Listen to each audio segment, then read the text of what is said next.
আমরা হযরত বড় পীর আব্দুল কাদের জিলানী রহমতুল্লাহ আলাইহির অলৌকিক ঘটনা আপনাদের জন্য উপস্থাপন করছি।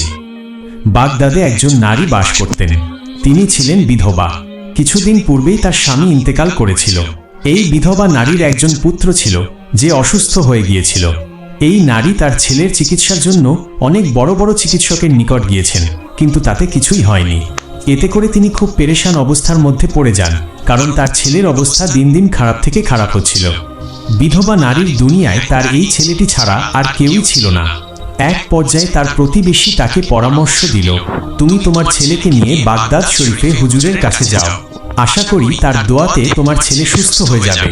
এই কথা শুনে বিধবা নারী তার ছেলেকে নিয়ে বাগদাদ শরীফের দিকে রওনা দিল। রাস্তার মাঝেই তার ছেলের অবস্থা খুবই খারাপ হয়ে যায় এবং সে বেহুশ হয়ে পড়ে।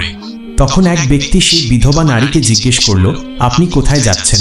জবাবে তিনি বললেন, আমার ছেলে খুবই অসুস্থ, তাকে সুস্থ করতে আমি বাগদাদ শরীফে হুজুরের নিকটে যাচ্ছি, কিন্তু দুর্ভাগ্যবশত আমার ছেলের অবস্থা এরই মধ্যে খারাপ হয়ে গেছে।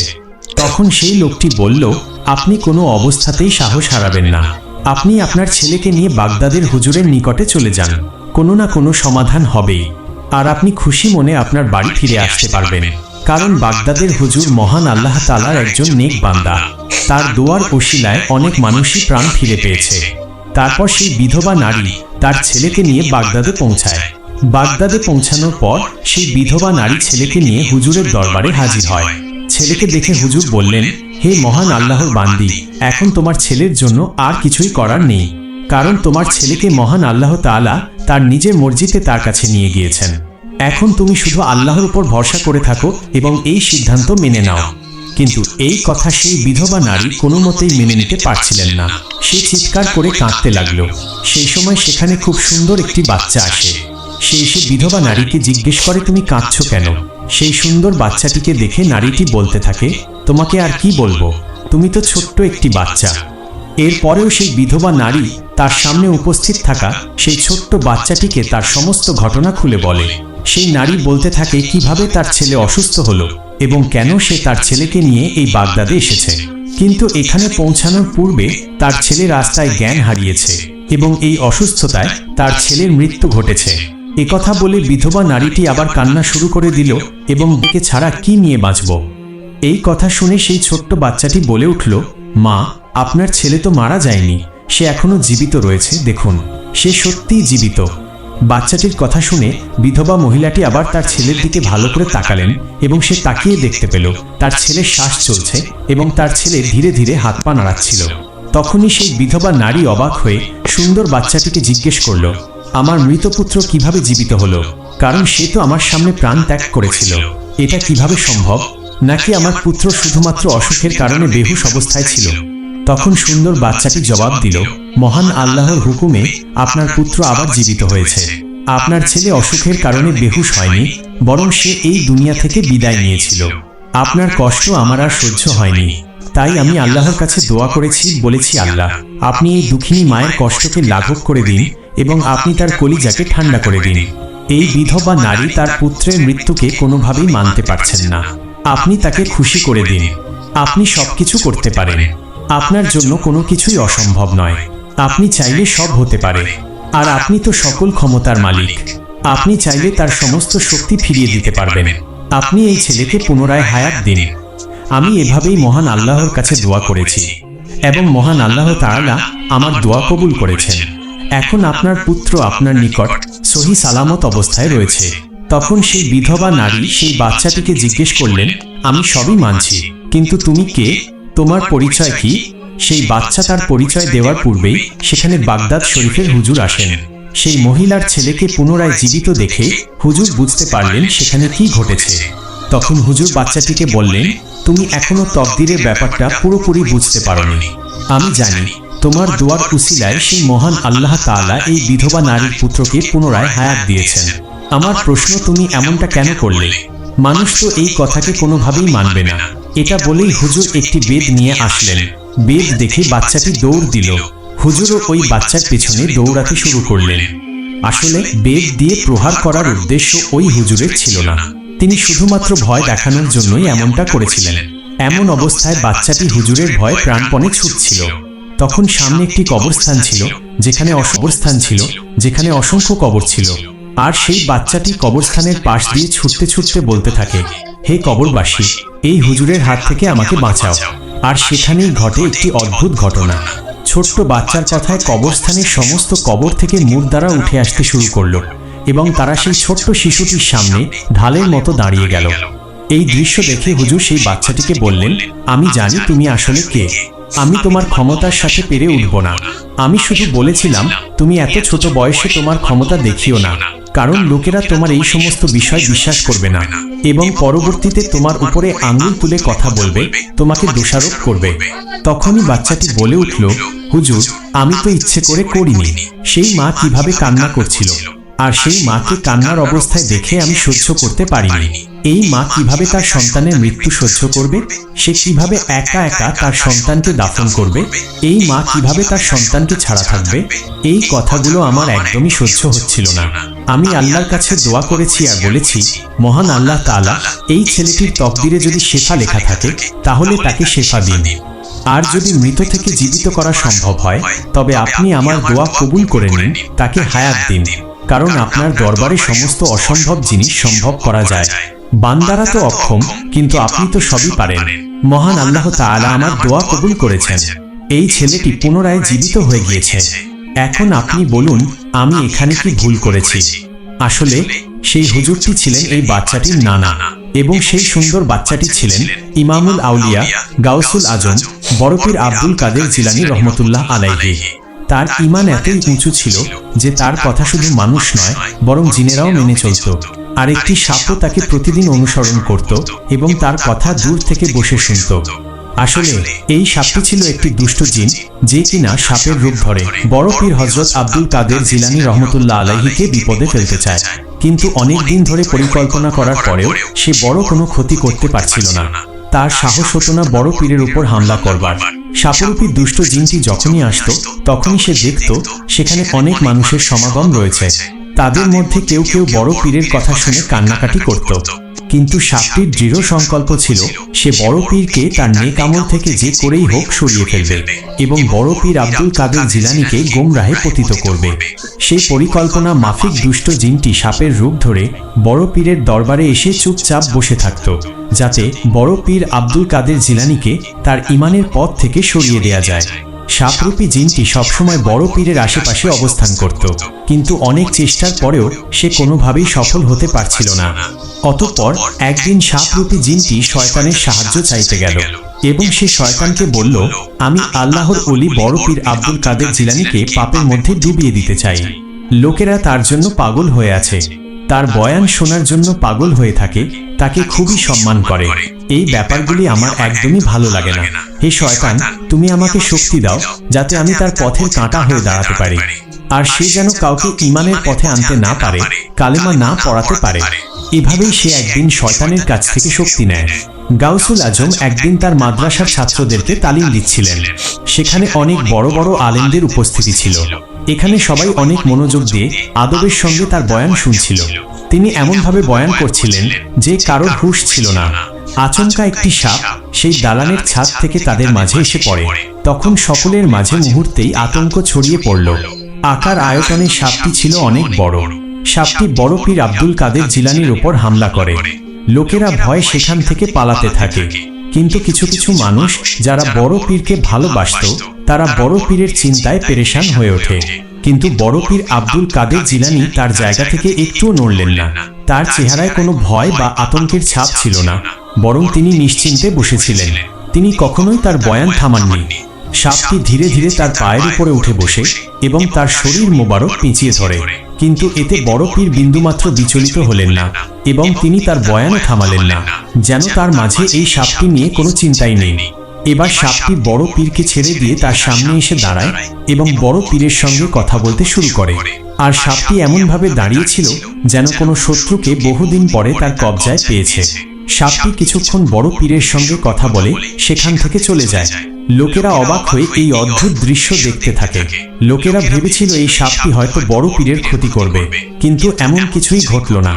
সেখানে পেরেশানিতে থাকা লোকেরা তার সামনে হাজির হয় এবং বলে, হুজুর, এটা তো একটা অবিশ্বাস্য ঘটনা। এত বড় সাপ যে এত ভয়ঙ্কর যে ইচ্ছে করলেই সে এক মুহূর্তে যে কাউকে শেষ করে দিতে পারে, কিন্তু সাপটি আপনার কিছুই করতে পারল না। সাপটি আপনার সামনে দাঁড়িয়ে কি বলছিল? তখন বড় পীর আব্দুল কাদের জিলানী রহমতুল্লাহ আলাইহি ইরশাদ করলেন, তোমরা যে সাপটি দেখেছ সেটি ছিল আমাদের দুশমন। সে আমার ক্ষতি করতে এসেছিল। সে চেয়েছিল এখানে যেন বয়ান বন্ধ হয়ে যায় এবং আল্লাহ ও তার রাসূল সাল্লাল্লাহু আলাইহি ওয়াসাল্লামের জিকির থেমে যায়। সে বহুদিন ধরেই আমার ক্ষতি করার চেষ্টা করছিল, কিন্তু আজ যখন সে সাহস করে আমাকে পেঁচিয়ে ধরে, তার মনে হতে থাকে তার সমস্ত শক্তি সে করতে পারেনি, কারণ আল্লাহ সুবহানাহু ওয়া তাআলার হেফাজত সবচেয়ে বড়। সাপটি তখন আমার সামনে এসে বলে, হে গাউসুল আজম, আমি বহু আল্লাহওয়ালা ব্যক্তি দেখেছি যাদের কেউ নামাজ ছাড়ত না, যাদের অন্তর থেকে কখনোই আল্লাহ তাআলার জিকির মুছে যায়নি। আমি তাদেরকেও ঈমানের পথ থেকে সরিয়ে দিয়েছি, কিন্তু একমাত্র আপনার সঙ্গে আমি হেরে গেলাম। আমি তখন সাপটিকে বলি, জীবন এবং মৃত্যুর মালিক একমাত্র আল্লাহ সুবহানাহু ওয়া তাআলা, আর তুই তো একটি সামান্য সাপ, তোরও মৃত্যু আসবে। আল্লাহ তাআলার রহমতে তুই আমার কোনো ক্ষতি করতে পারবি না। সবচেয়ে বড় হেফাজতের মালিক তো আল্লাহ তাআলা। এই কথা শুনে সাপটি সেখান থেকে চলে যায়। বড় পীর আব্দুল কাদের জিলানী পুনরায় তার বয়ান শুরু করেন এবং মানুষের ভয়কেও খতম করে দেন। এরপরেও সাপটি তার জেদের উপর অটল ছিল, কারণ শয়তান তার বন্ধু।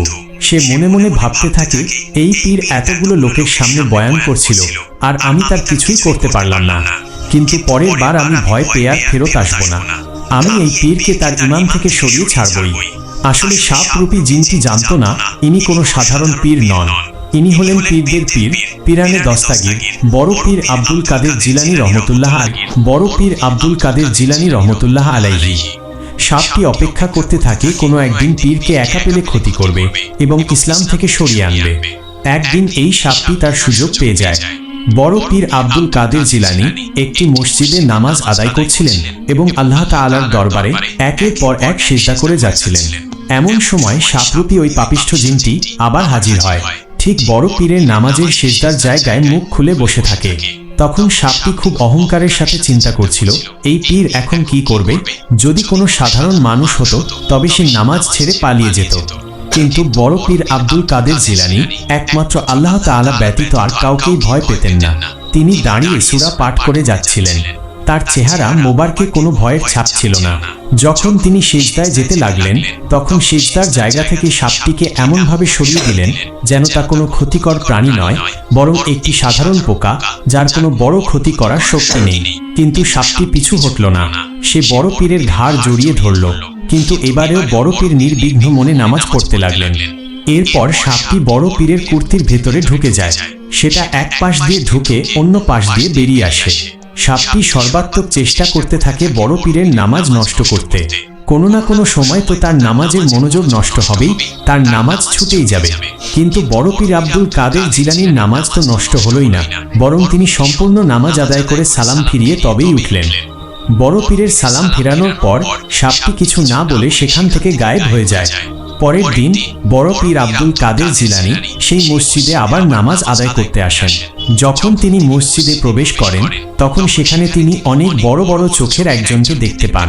সে মসজিদের মাঝখানে অনেক অসহায়ভাবে দাঁড়িয়েছিল এবং খুব অসহায় দৃষ্টিতে বড় পীর আব্দুল কাদের জিলানী রহমতুল্লাহ আলাইহিকে দেখছিল। বড় পীরের অনেক মুরিদ ছিল যারা ছিল জিন। বড় পীর এক নজরে দেখে বুঝে নেন এটি আর কেউ নয়, বরং একজন জিন। সে অনেক দুর্বল অবস্থায় বড় পীরের সামনে আসে এবং হাত জোর করে মাফ চাইতে থাকে এবং বিলাপ করে কাঁদতে থাকে। পরে কান্না থামিয়ে সে জিন বলে, আমি তো জাহান্নামী জিন, আপনাকে প্রতিটি সময় বিরক্ত করে গিয়েছি। আমি তো কয়েক মাস ধরে এই ধারণা নিয়ে বসে থাকতাম যে আমি আপনাকে আপনার কাছ থেকে সরিয়ে ফেলতে পারবো আর মানুষের চোখে আপনার সম্মানকে শেষ করতে পারবো। আমি সেই আশায় আপনাকে আপনার রাস্তা থেকে সরিয়ে দিতে চেয়েছিলাম। আমি এমন অনেক আল্লাহওয়ালাকে আল্লাহর রাস্তা থেকে সরিয়ে দিয়েছি, কিন্তু আপনার মতো এমন কাউকে পাইনি। একমাত্র আপনাকে আল্লাহ তাআলার রাস্তা থেকে সরাতে আমি ব্যর্থ হয়েছি। না আমি আপনার বয়ানকে থামাতে পেরেছি, না আমি আপনাকে নামাজ থেকে সরাতে পেরেছি। শয়তানের কাছ থেকে শক্তি নিয়েও আমি আপনার এবং আল্লাহর মহব্বতকে শেষ করতে পারিনি। তখন বড় পীর আব্দুল কাদের জিলানী বললেন, লোকদের বাহবা পেতে আমি কোনো কাজ করি না। আমি শুধুমাত্র কাজ করি মানুষকে আল্লাহর পথে নিয়ে আসার জন্য, আল্লাহর ইবাদতের প্রতি আকৃষ্ট করার জন্য। আর এই কারণেই জিনেরাও আমার উপরে বিশ্বাস রাখে। তখন সেই জিন বলল, ওস্তাদ, আপনি আমার জন্য দোয়া করবেন, আমিও মুসলিম হতে চাই। আর এরপরেই এই জিন বড় পীরের হাতে মুসলমান হয়ে যায়। সুবহানাল্লাহ। অতঃপর বড় পীর আব্দুল কাদের জিলানী রহমাতুল্লাহ আলাইহি বলেন, এটা সেই সময়ের কাহিনী যখন আমি আমার ঘর ছেড়ে বাগদাদে এসেছিলাম। আমার মা আমাকে যে দিরহাম দিয়েছিলেন সেগুলো শেষ হয়ে গিয়েছিল, যার কারণে আমাকে অনেক অসুবিধার সম্মুখীন হতে হয়েছিল। তখন আমার কাছে খাবার কেনার মতো কোনো অর্থ অবশিষ্ট ছিল না। তখন এমন পরিস্থিতির মধ্যে পড়েছিলাম যে কে আমাকে সাহায্য করবে? রিজিক তো শুধুমাত্র আল্লাহ তাআলার তরফ থেকে আসে। আমার লজ্জা লাগছিল এই ভেবে যে আমি কার কাছে সাহায্য চাইব বা কাকেই বলবো আমি ক্ষুধার্ত। আমি যেখানে ছিলাম সেখানে আমার খুব কাছে একটি জঙ্গল ছিল। যদি সেই জঙ্গল থেকে কোনো ফল সংগ্রহ করতে পারি তবে তা হবে আল্লাহ তাআলার নেয়ামত। তবুও কোনো মানুষের সামনে মাথা নত করা এটি আমি কিছুতেই মেনে নিতে পারছিলাম না। আমি তো ঋণের পক্ষে কখনোই ছিলাম না, কিন্তু কি করব? অনেক খুঁজেও তো সেই জঙ্গলে কোনো ফল পেলাম না। তখন অবস্থা এমন দাঁড়ালো, ক্ষুধায় হয়তো আমার দমটাই শেষ হয়ে যাবে। একে তো আমার প্রচণ্ড ক্ষুধা, তার উপর এই জায়গায় কিছুই মিলছিল না। তখন আমি আল্লাহ তাআলার কাছে দোয়া করি, হে আল্লাহ, আপনি আমার একটি ব্যবস্থা করে দিন। তখন আমি নদীর ধারে গেলাম এই আশায় সেখানে হয়তো কোনো খাবার পাবো। তারপরে দেখি সেখানে আমার আগে অনেক দরবেশ এসে বসে রয়েছে। যদি আমি সেখানে কিছু পেয়েও যাই তবে সেটার উপর সকলে ঝাঁপিয়ে পড়বে। আমি পুনরায় শহরে ফিরে আসি এবং খাবারের সন্ধান করতে থাকি, কিন্তু শহরেও আমি কিছু পেলাম না। তখন আমি একেবারে নিরুপায় হয়ে মসজিদের এক কোণায় বসে পড়ি এবং আল্লাহ তাআলার জিকির করতে শুরু করি। কিন্তু প্রচণ্ড ক্ষুধা ও তৃষ্ণায় চোখে অন্ধকার দেখতে শুরু করলাম। আমি এতটাই দুর্বল হয়ে গিয়েছিলাম যে আমি দাঁড়াতেই পারছিলাম না। ঠিক তখনই গায়েবী আওয়াজ আসে, আব্দুল কাদের, ক্ষুধা এখন তোমার স্বচ্ছ ক্ষমতার বাইরে চলে গেছে। যাও, তুমি কারো কাছ থেকে ধার করো, নিজের জন্য রুটির ব্যবস্থা করো। কিন্তু এই কথা তিনি কিছুতেই বুঝতে পারছিলেন না তিনি কার কাছ থেকে ধার করবেন। কিন্তু কোনো উপায় না দেখে বড় পীর পুনরায় শহরের দিকে পা বাড়ালেন। দোকান তো অনেক ছিল, কিন্তু বড় পীরের চোখে একটি দোকান পড়ল যেখানে দোকানদার গরম গরম তন্দুরি রুটি বানাচ্ছে। বড় পীর সেই রুটির দোকানে গেলে দোকানদার তাকে চিনতে পারেনি, কারণ এই সমস্ত দোকান থেকে তিনি কখনোই কিছু কেনেননি। মহান আল্লাহ তাআলা সেই রুটির দোকানদারের মনে একরকম অনুভূতি সৃষ্টি করে দিলেন যে এই ব্যক্তি আল্লাহ তাআলার একজন খাস বান্দা, আর এই বয়সে মহান আল্লাহ তাআলার ইবাদতে নিজেকে উৎসর্গ করেছে, আর এই কারণে এই ব্যক্তির জন্য রুটির ব্যবস্থা করা আমার দায়িত্ব। তখন সে দোকানদার মহান আল্লাহ তাআলার রহমতে বলে উঠলেন, আপনি কি আব্দুল কাদের? উত্তরে বড় পীর আব্দুল কাদের জিলানী বললেন, হ্যাঁ, আমি আব্দুল কাদের। দোকানদার পুনরায় জিজ্ঞাসা করলেন, সেই আব্দুল কাদের যিনি বাগদাদ থেকে এসেছেন ইলম হাসিল করার জন্য? জবাবে তিনি বললেন, হ্যাঁ, আমি সেই আব্দুল কাদের। এবার রুটির দোকানে বললেন, বলুন আপনি কি নিতে চান? এবার বড় পীর আব্দুল কাদের জিলানী বললেন, আমি যদি রোজ তোমার দোকান থেকে একটি করে রুটি নেই, তুমি কি আমাকে তা দেবে? আমি খুবই ক্ষুধার্ত আর ক্ষুধার কষ্ট সহ্য করতে পারছি না। তখন দোকানদার বললেন, আপনি এমন করে কেন বলছেন? এই সমস্ত রুটি আপনার, আপনি চাইলে সবগুলো রুটি নিয়ে নিতে পারেন, এ ব্যাপারে আমার কোনো আপত্তি নেই। কিন্তু বড় পীর আব্দুল কাদের জিলানী রহমাতুল্লাহ আলাইহি বললেন, আমার সমস্ত রুটির দরকার নেই, তুমি রোজ আমাকে একটি করে রুটি দিও, আর এর বদলে যখনই আমার কাছে পয়সা হবে আমি তোমার ধার শোধ করে দেব, কারণ আমি আমার মাথার উপরে কোনো রকম ঋণের বোঝা রাখতে চাই না। তখন দোকানদার জবাব দিলেন, জনাব, আমার এসব কিছু যায় আসে না। আমি যখন একবার বলেছি এই সমস্ত রুটি আপনার, তার অর্থ এই সমস্ত রুটি সত্যিই আপনার। এবার বড় পীর আব্দুল কাদের জিলানী বললেন, আমার শুধু একটি রুটি হলেই হবে, যাতে আমার পেট ভরে যায় এবং আমি পুনরায় আমার তালিম শুরু করতে পারি। বড় পীর বর্ণনা করেন, আমি পুনরায় জঙ্গলে ফিরে আসি এবং আল্লাহ তাআলার শুকরিয়া আদায় করতে থাকি। তারপর আমি আবার ইলম তালিম করতে শুরু করি এবং হাসিল করতে থাকি, আর এভাবেই দিন চলে যেতে লাগলো। একদিন আমার খেয়াল হলো, আমি তো সেই রুটির দোকানের কাছ থেকে প্রতিদিন রুটি নিচ্ছি, আর সেই দোকানই আমাকে খুশি মনেই রুটি দিচ্ছে, আর সে আমাকে অনেক সম্মান করে, কিন্তু আমি প্রতিদিন তার নিকট ধার করে যাচ্ছি, এটা কি ঠিক হচ্ছে? আর আমি তাকে ওয়াদা করেছি তার সমস্ত পাওনা আমি শোধ করে দেব। এই কথা মনে আসার সঙ্গে সঙ্গে আমি নিজেকে বলি, এই আব্দুল কাদের ধার তো ধারি, আর তোমাকেই তো তার শোধ করতে হবে, কিন্তু আমি পয়সা কোথায় পাবো? এই কথা মনে হবার পর আমি এতটাই লজ্জা পাই যে আমি তার কাছ থেকে কিছুদিন রুটি নেওয়া বন্ধ করে দিই, কেননা আমি কিভাবে তার সামনাসামনি হব? এভাবে কিছুদিন চলে যায়, আমি আর সেই রুটির দোকানের কাছে যাইনি। একদিন আমি ভাবছিলাম সেই রুটির দোকানের ধার কিভাবে পরিশোধ করা যায়। তখন আমার কাছে একটি গায়েবী আওয়াজ আসে, আপনার ধারের দায়িত্ব আল্লাহ তাআলা নিয়েছেন, আপনি কেন এত চিন্তা করছেন? তারপরও আমার মাথায় শুধুমাত্র একটি কথাই ঘুরছিল, ধার করে আমি রুটি খাবো না, আর আমি ওখানে আর যাব না। আমি ঠিক করে নিয়েছিলাম এই রুটি দোকানদারের কাছে আমি কখনোই যাব না, ততক্ষণ না যতক্ষণ পর্যন্ত আমার কাছে অর্থ আসে, আর তার কাছ থেকে আমি আর রুটিও নেব না। এবার আবার গায়েবী আওয়াজ আসে এবং শুনতে পাই, আব্দুল কাদের, ঋণ আপনাকে শোধ করতেই হবে, আর মহান আল্লাহ তাআলা আপনাকে অনেক ভালোবাসেন। আপনি ধার নিয়ে চিন্তা করবেন না, এই ধারের দায়িত্ব আল্লাহ তাআলা নিয়েছেন, যিনি এই সমস্ত দুনিয়ার মালিক। তখন আমি বলি, এই ধার করা রুটির দাম কিভাবে পরিশোধ করব? তখন আবার গায়েবী আওয়াজ আমাকে বলে, আব্দুল কাদের, আপনাকে জায়গার কথা এখন বলা হবে, আপনি সেখানে চলে যান, কিন্তু কারোর সঙ্গে এ ব্যাপারে কোনো কথা বলবেন না। সেখানে আপনি যাবেন, যেটা দেখবেন সেটা নিয়ে চলে আসবেন, আর ওই বস্তুটি দিয়েই দোকানদারের ধার শোধ করে দেবেন। আমি গায়েবী আওয়াজের কথা মতো সেখানে গেলাম। সেই জায়গাটি ছিল জনমানবহীন। আমি সেখানে একটি থলি দেখতে পাই। আমি সেই থলির মুখ খুলে থলির ভেতরে আটা দেখতে পাই। সেই আটা দেখে মনে হচ্ছিল মাত্রই তা আনা হয়েছে। আমি দেখে অনেক খুশি হই, আর সেটা নিয়ে রুটির দোকানের নিকট ফিরে যাই। থলিটি দেখে দোকানে জিজ্ঞেস করল, হুজুর, এটি কি? যদিও সে বুঝতে পারছিল এটি একটি আটার থলে। তারপর আমি বললাম, তুমি নিজে দেখে নাও। কিন্তু যখনই সেই দোকানে থলে খোলে, সে চিৎকার করে ওঠে। সে চিৎকার করে বলে ওঠে, এটি তো আটার থলে নয়। তখন আব্দুল কাদের জিজ্ঞাসা করল, কেন, তুমি কি কিছু দেখতে পেয়েছো?